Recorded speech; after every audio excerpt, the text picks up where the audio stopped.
한 식당에서 우연히 손님과 종업원으로 만나 한눈에 반하게 된 천 씨 부부.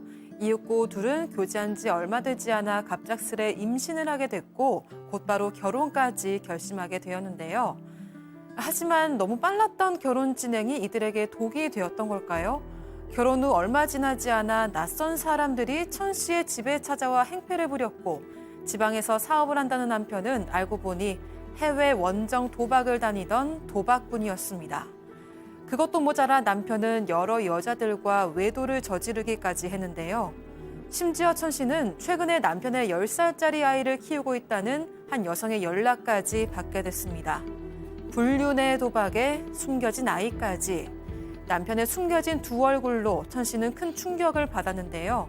그녀는 이 결혼 생활을 유지할 수 있을까요?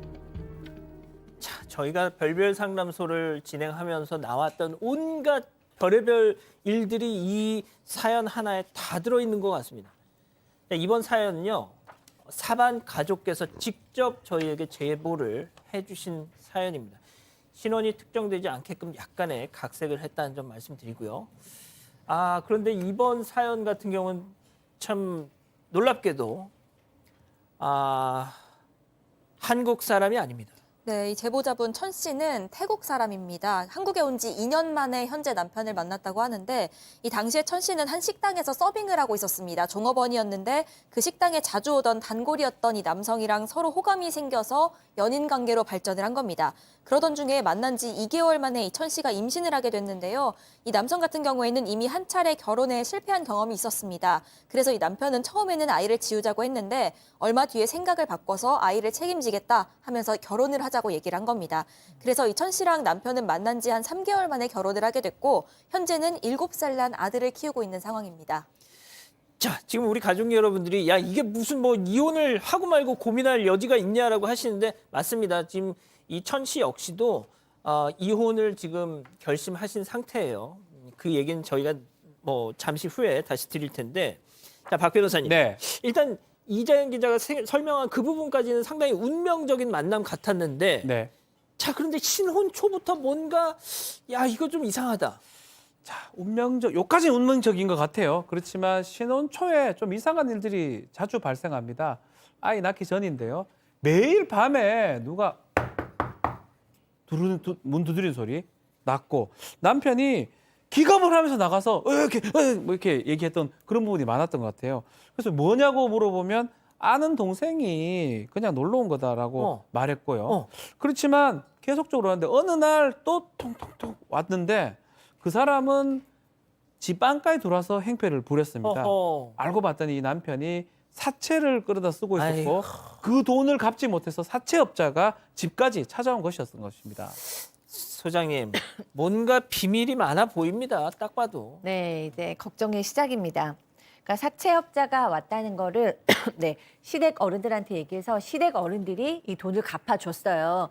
그러니까 남편이 이제 정말 잘못했어 그러면서 나 이제부터 주말마다 지방으로 가서 돈을 열심히 벌어올게. 그러고 이제 지방으로 내려가서 열심히 일을 했어요. 그래서 아내는 다행이다 우리 남편이 정신을 차렸구나. 그러고 뭐 이제 돈도 벌어오는 거예요. 그래서 정말 다행이다 이제 아이만 낳고 잘 살면 되겠다라고 생각을 했어요. 근데 이제 어느 날 출장 가는 이 캐리어가 있는데 이 부인이 한번 그 캐리어를 보게 됐어요. 봤더니 근데 지방으로 가는데 여권이 필요 없잖아요. 근데 캐리어 안에 여권이 있는 거예요. 여권. 그래서 이게 웬 여권이지? 그러고 딱 열어봤더니 마카오 도장이 땅땅땅땅 찍혀 있는 거예요. 나중에 이제 수소문해서 알고 보니까 지방에 일하러 간 것이 아니고 또 사채를 끌어들여서 마카오에 원정 도박을 간 것이었습니다. 팀장님 어쩌면 좋아 진짜. 마카오 원전을 도박을 하니까 이 여성분이 너무 놀래가지고 남편한테 따졌습니다. 왜 당신이 지방에 일 안 다니고 마카오 가서 원정 도박을 하느냐 물어봤더니 남편이 네가 뭔데 왜 상관이야? 응? 내가 부인이 상관을 안 하면 누가 상관이야 그럼? 적반하장. 그러니까 이 남자는 배째라로 나가는 거예요. 그러니까 이 여성분이 사실은 외국인이니까 친정은 어디? 태국에 멀리 있어요. 도움도 못 받아. 그리고 아마 친구들도 별로 없으니까는 생각하다가 그래. 시집 쪽에 도움받자 싶어서 시부모한테 사정을 설명하고 남편을 도박을 못하게 좀 설득해달라고 했더니 시부모가 오히려 아마 남편이 도박하는 걸 알고 있었던 것 같아요. 뭐라고 했냐면은 남자가 도박도 하고 그럴 수 있지 뭘 그거 가지고 그래. 너는 애만 보면 되잖아. 응? 토달지 말고 그냥 열심히 애 낳아. 아니 이게 말이 됩니까? 이렇게 했기 때문에 이 여성분은 도와줄 사람도 없고 또 그리고 자기가 뭐 말해도 시가해서 저 도와주지 않기 때문에 할 수 없이 그래 참고 견디자 하면서 참고 있었던 거죠. 자, 유일한 어떻게 보면 서포터가 돼줄 줄 알았던 시어머니라는 사람이 얘 남자가 도박도 하고 그럴 수도 있는 거지. 이건 어쩜 좋아 진짜. 네, 그런데 이 도박과 사채에 대한 충격이 가시기도 전에 이 천 씨는 더 큰 충격을 받는데요. 또 뭐가 있어요? 네, 바로 이 남편이 여러 여자들이랑 외도를 저지르고 있었던 겁니다. 심지어 이 남편은 이걸 숨기려고 하지도 않고 너무 당당하게 대놓고 다른 여자들이랑 연락을 주고받았다고 하는데요. 이 아들이랑 천 씨가 있는데도 무시하고 다른 여자랑 대놓고 외박을 하기도 했습니다. 이 천 씨는 남편한테 화도 내고 애원도 해봤지만 소용이 없었다고 하고 이 천 씨가 아는 외도 상대만 3-4명에 이른다고 합니다. 자, 소장님 보통 외도하면 네. 그러니까 몰래라도 하지 않습니까? 네. 지금 들으신 것처럼 야, 나 아예 그냥 대놓고 한다는 거 아니에요? 이건 무슨 심보인가요, 이거는? 그냥 뭐 아내를 아내 취급을 하지 않는 거죠. 그냥 무시하는 거죠. 네가 참으려면 참고 말려면 말고 아이를 낳아도 네가 기르려면 기르고 못 기르면 할 수 없고 뭐 이런 식인 것 같아요. 시댁에서도 이 남자는 완전히 그냥 내놓은 것 같죠. 그리고 뭐 이 남자 역시 예전에도 한번 이혼을 했다라는 걸 보면 이런 그 삶의 스타일이 요즘 들어서 생긴 것도 아니고 원래 이렇게 좀 정신없이 사는 것 같고요. 이 지금 천 씨가 어떻게 보면 해외에서 오셨잖아요. 예. 그러니까 친구도 없고 가족도 없고 도와줄 아무도 없다라는 것을 아니까 오히려 더 큰 소리를 치면서 마음대로 해봐 이렇게 나오는 것이 아닌가라는 생각이 드네요. 자, 이 천 씨, 이분께서 보내주신 메일을 제가 처음 읽었습니다. 근데 아무래도 약간 문장이 좀 지나치게 비문인 거예요. 그래서 좀 왜 이렇게 뭐 일단 무슨 내용인지는 대략은 알겠는데 잘 이게 맥락이 없길래 알고 봤더니 그러니까 이렇게 태국 분이신 겁니다. 자, 박 변호사님. 네. 제보를 결심하시게 된 결정적인 계기가 있었습니다. 그렇죠. 어느 날 문자가 하나 옵니다. 아이가 있다. 남편의 아들을 키우고 있다라는 문자고요. 그래서 사실 그 문자에 대해서 답변하기가 좀 곤란하잖아요. 그러다 보니까 소위 말해서 당황하고 문자를 씹었더니 예. 나중에는 유전자 검사 결과를 문자 메시지로 또 보냈던 겁니다. 그래도 사실 계속 안 보니까 SNS에 찾아와 가지고 악성 댓글 달고 매일매일 욕설 문자를 보내서 협박까지 했다고 합니다. 팀장님 어쩌면 좋아 진짜. 그러니까 이 여성분이 남편한테 물어봤습니다. 이 어떤 내용이 세세히 말해라 했더니 남편이 뭘 하겠냐면은 내가 10년 전에 잠깐 만났던 여자인데 정신 이상한 여자야. 그러니까 신경 쓰지 말고 그냥 무시해보라고 답변을 했습니다. 그러니까 여자 생각엔 남편 말 믿기 위해서 그냥 무시했더니 그게 아닙니다. 그 문자 오는 걸 차단하면 전화번호를 다른 걸로 해서도 계속 악성 문자가 오는 거예요. 또 그뿐만 아니고 아마 이 아들 그 7살짜리 있지 않습니까? 사진을 구했는지 그 사진을 보내면서 죽여버리겠다. 내 아들 죽인다는 거예요. 얼마나 무섭겠습니까? 그렇게 협박을 했고 또 하루에 20통, 30통 전화를 하니까 이 여성 입장에서는 상당히 괴롭기도 하지만 무섭기도 하고 또 그랬다고 해서 남편이 해결을 안 해주니까 정말 곤란한 지경에 빠진 거죠. 아니 경찰에 신고해야지. 스토킹 아니 스토킹 하루에 문자를 20-30개씩 보낸다는데요. 네, 이 천 씨도 너무 스트레스를 받아서 스토킹으로 신고가 가능한지 알아봤는데요. 이 봤는데요. 경찰이 하는 말이 어. 그런데 그쪽도 답장으로 욕설을 보내셔서 쌍방이라 신고가 안 됩니다 하는 답을 받으신 겁니다. 아이고. 그러니까 이 여성이 욕설 문자를 계속 보냈잖아요. 그러니까 이 천 씨도 화가 나서 당연하죠. 욕설로 대응을 한 거예요. 그런데 이 사실 때문에 법적 조치가 안 된다는 그런 답변을 받은 겁니다. 어제도 이 천 씨는 부재중 전화가 20통 찍혀 있었다면서 이런 사실 때문에 너무 스트레스를 받아서 남편한테 하소연을 해봤는데 이 남편은 나 몰라라 한다고 합니다. 아니 팀장님. 저렇게 맞대응하면 저게 안 되는 거예요?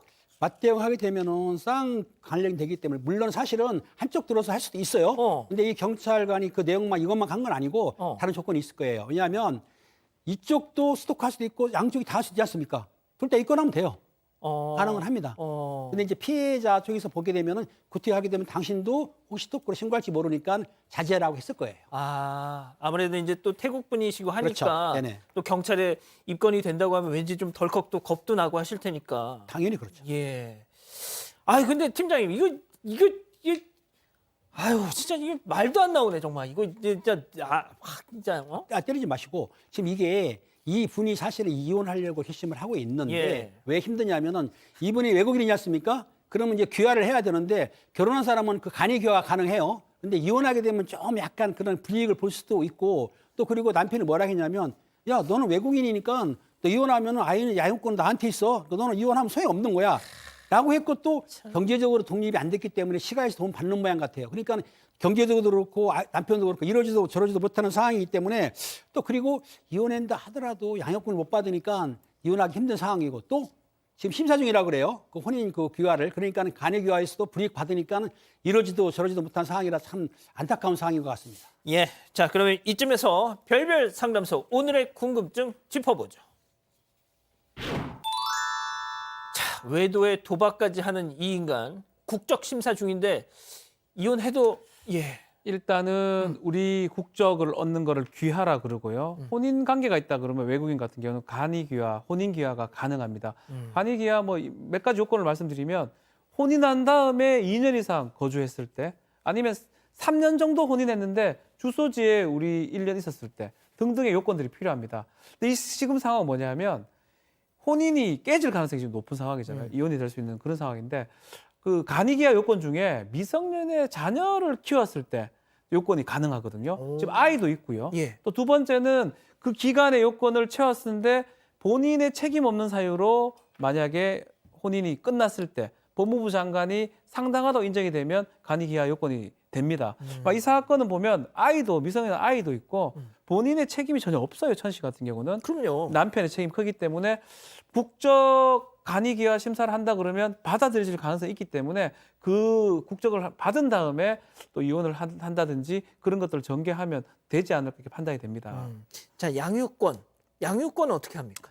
양육권은 뭐 지금 상황이면 거의 양육권 남편이 뭐 요구할 수도 있겠지만 이 아내한테 양육권이 갈 가능성이 매우 높고요. 만약에 두 사람이 이제 이혼을 하게 되면 양육을 하지 않는 일방 배우자, 당사자는 양육비를 지급하면서 면접 교섭권을 행사하게 됩니다. 이 남편은 만약 양육권을 가지지 않는다면 양육비 지급할 의무가 생기는 건데 글쎄요 이제 그 부분을 이제 법적으로 좀 보장을 좀 받을 필요가 있지 않을까 생각이 듭니다. 자, 그러면은 우리 팀장님부터 진짜 제가 또 한 가지만 좀 팁을 드리면 이 인간 이혼을 절대 못 하겠다고 막 버티고 있답니다. 남성분이요? 예. 그렇지만 이혼을 못한다고 버텨라도 본인이 책임이 있기 때문에 이혼은 가능한데 제 생각에는 이 여성분이 일단 간이 귀화를 해서 한국인 그 국적을 취득한 다음에 이혼하고 싶으면 청구해야 되지만 지금은 좀 기다렸다가 국적까지 취득할 때까지 좀 기다렸으면 싶은 마음입니다. 자, 소장님은 네. 만약에 천 씨가 와서 네. 소장님한테 상담을 좀 청한다면 네. 어떤 말씀 좀 사실 뭐 다문화 가족 국제 결혼하신 분들이 이런 처지에서 결혼을 막상 왔는데 언어 조절 안 되고 다행히도 그래도 천 씨는 언어 소통이 되지만요. 도와줄 사람도 없어서 이런 고통에 처하신 분들도 또 저는 왕왕 만났단 말이에요. 근데 이런 분들이 저는 이제 사건반장에도 이렇게 제보를 해주신 건 정말 잘한 거다. 왜냐하면 이분은 되도록 많은 정보를 아실 필요가 있고 많은 도움을 줄 사람들을 만나실 필요가 있다라고 생각을 해요. 지금 외도나 도박이나 사채 뭐 이런 걸 계속한다면 남편이 무조건 이혼을 안 한다고 우길 때가 아니죠. 본인이 뭐 외도도 완전 끊고 도박도 끊고 사채도 끊고 건실하게 이 가족을 지키겠다 이제라도 정신 차리고 이런다면 또 다시 생각해 볼 만하지만 지금 이렇게 전혀 뭐 배째라라는 상황을 하면 천 씨는 살 수가 없고 아이에게도 더 악영향을 줄 거기 때문에 뭐 이혼은 불보듯 뻔한 상황인데 더 많이 알아보셔서 도움을 줄 만한 기관, 또 전문가, 또 우리 사건반장 같은 이런 좋은 또 언론과 함께 또 소통하시면서 준비를 하시면 좋지 않을까 하는 생각이 듭니다. 예. 자, 우리 박 변호사님 뭐 법적인 거 떠나서 상당히 예. 아쉽습니다. 이렇게 외국에서 왔기 때문에 좀 그러니까요. 더 챙겨야 되고 해야 되는데 뭐 할 수 있는 나쁜 건 다 했잖아요. 뭐 그러니까요. 도박에다가 뭐 별의별 걸 다 하고 있기 때문에 뭐 이거 혼인 관계를 유지할 수는 없어 보이긴 하고요. 뭐 그럼에도 불구하고 제가 남편이 개가천선하라긴 바라지는 않는데 예. 이 법적 지식이나 이런 거 모르는 우리 천 씨 뭐 국적 심사도 받아야 되고 뭐 할 게 많습니다.